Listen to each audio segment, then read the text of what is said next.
मैं 36 साल का हूँ, सरकारी नौकरी करता हूँ। मेरी प्रेम कहानी 5 साल पहले शुरू हुई, जब मैंने अपने शहर की उस लड़की को फिर देखा, जिसको मैं 8वीं क्लास में बहुत पसंद करता था। वो लड़की पढ़ाई के लिए बाहर गई थी और सालों बाद उसे देखकर मुझे अच्छा लगा। फिर उसने मुझे देखा, मेरी तरफ आई। हम दोनों की बातें हुई, फिर फेसबुक, व्हाट्सएप पर पुराने क्लासमेट जुड़ गए।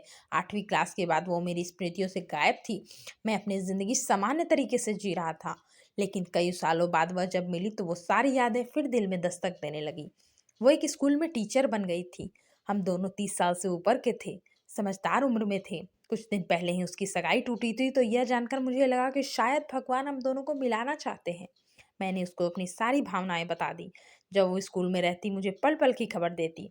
अभी स्कूल पहुंच गई हूँ, अभी इंटरवल हुआ है, अभी स्कूल की छुट्टी हुई है, अब घर जा रही हूँ। इस तरह दिन भर मेरा व्हाट्सएप इमोजी मैसेज भर देती थी।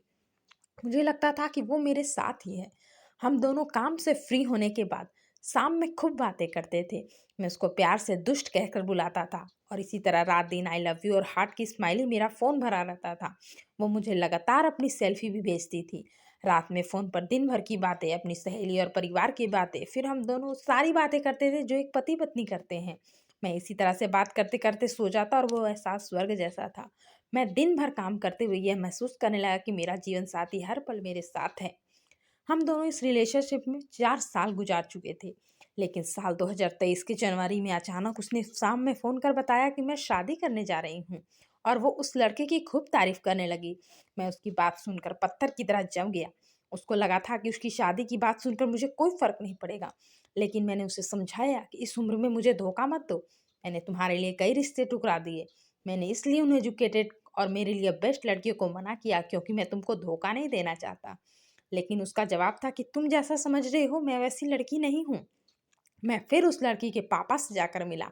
उन्होंने कहा, तुम दोनों के रिश्ते से मुझे कोई आपत्ति नहीं है, लेकिन मुझे इस बारे में कुछ मालूम नहीं है। मुझे उन्होंने कहा कि तुम इसको भूल जाओ, और 15 दिन बाद इसकी शादी है। मैं बात कर ही रहा था कि उस लड़की का फ़ोन आया। मुझसे कहा, तुम मेरे घर चले आओ, से चले जाओ। मैंने उससे कहा, मैं तुमको परेशान करने नहीं आया हूँ। उसने दिल तोड़ने वाली बात कही। खैर, मुझे अब यही पता चलता है कि आज ये रस्म है, कल वो रस्म है, और फिर उसकी शादी हो गई। इधर मेरा खाना पीना सोना सब हराम था। आज उसकी शादी को 10 महीने से ज़्यादा हो गए, और वो सब बातें याद कर मेरी रूह कांप जाती है। उस लड़की ने मुझे ऑप्शन के तौर पर यूज़ किया, मुझे भावनात्मक पर ख़त्म कर दिया। अब अपने ही घर में, ऑफिस में मुझे घुटन होती है। शारीरिक मानसिक रूप से खत्म हो चुका हूँ। शादी जैसे रिश्ते पर से मेरा विश्वास उठ चुका है। मुझ में शादी की हिम्मत नहीं है। इस बात का दुख है कि इतना घटिया कोई कैसे हो सकता है। उसने ना मेरे आंसू देखे, ना मेरी ज़िंदगी पर रहम किया। अगर मैं शादी करता हूँ, शायद वैसी खुशी से निभा नहीं पाऊँगा। अभी ज़िंदगी निराश है, और भावनाएं मर चुकी हैं। शादी के रिश्ते में किसी का जीवन मेरे हाथों बर्बाद ना हो जाए, यही डर है। मुझे यह भी यकीन हो चला है कि ये जीवन भगवान ने मुझे सिर्फ बर्बाद होने के लिए दिया है। जॉब तो चल रही है, लेकिन एक पत्थर की मूरत की तरह जी रहा हूँ। वो सदमा परेशान करता है। कोई भी चीज़ देखकर सब याद आता है। अपने काम के अलावा किसी से नहीं मिलता हूँ। अगर मेरी आत्मा और मन ठीक नहीं हो सका, तो जिंदा लाश की तरह जीऊँगा। धन्यवाद दोस्तों।